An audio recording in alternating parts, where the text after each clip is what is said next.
Hey everyone! In today's video, I'm going to show you how to delete transactions on Barclays app.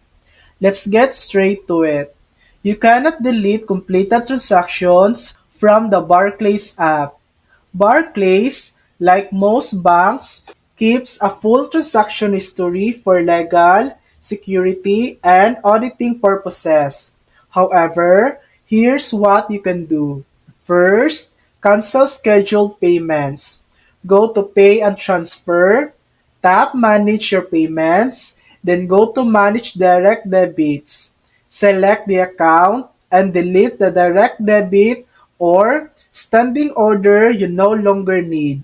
Next, delete payees. Open Pay and Transfer, tap Pay and select the account. Scroll down and select Delete a Payee. Note, you can only delete payees if no future payments are scheduled for them.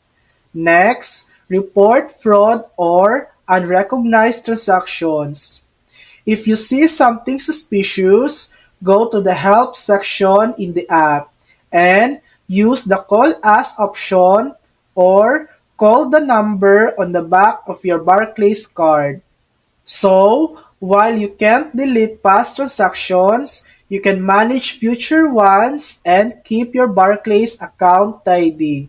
Thanks for watching! If this video helped you, please like and subscribe for more helpful tutorials.